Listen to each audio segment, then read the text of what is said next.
So you know how we keep telling you that school board elections and school board races are important? Remember, we say it time and time again. Well, here's a good example why. In Albany, 3 brand new board members just elected, in just their second meeting actually, decided to up and fire the superintendent without much warning or without taking any public comment. All in favor say aye. Aye. Why? All against? No. I will abstain. Motion passes. You abstain? You abstain?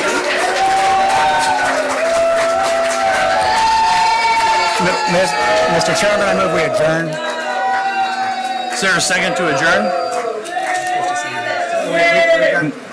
I have another motion.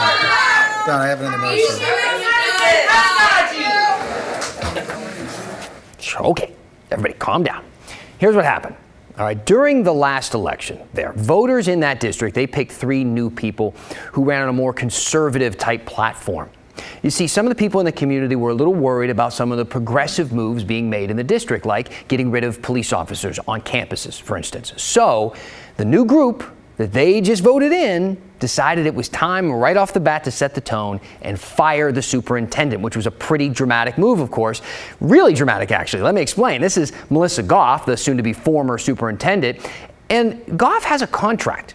And the new guys on the board just fired her without cause, which they can do, of course, as long as they pay her a lot of money. So over the next 12 months, she's going to get her $181,000 salary with benefits. Her last day, official day of work is next Friday before her tax-funded year-long paid vacation begins, though it's probably more fair to assume that she may get a job before 12 months is up. She sent out a statement and said, "The board of directors asked me to not attend tonight's special session. When new school boards are elected, they sometimes choose to move in a different direction than the board they replace. This is one of those times. It is why no-cause termination language is written into superintendent contracts, providing new boards the opportunity to hire a district leader aligned with their approach and their beliefs." Okay, she seems okay with it.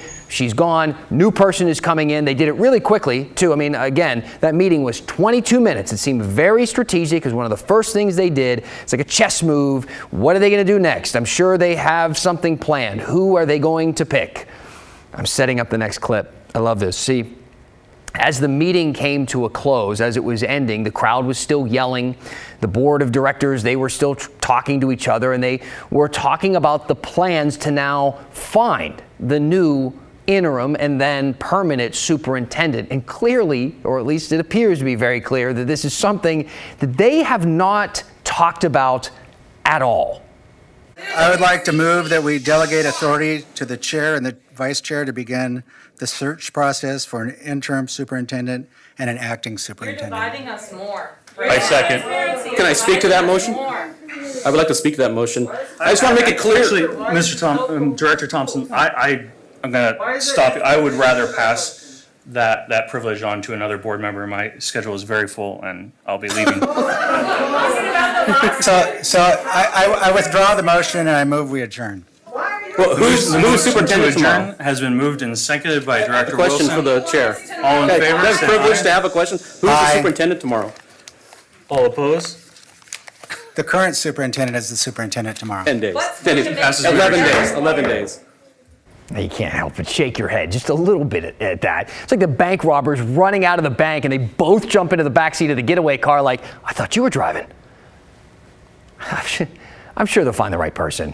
All right, and they better do it soon. There's a lot of work to be done. We're about to open schools for the first time fully in about a year and a half, and educators have no idea what to expect from the students or how far those students may have fallen behind over the past year and a half. Not to mention, most kids aren't vaccinated and can't be vaccinated, and the Delta variant continues to threaten the progress that we have made against this virus.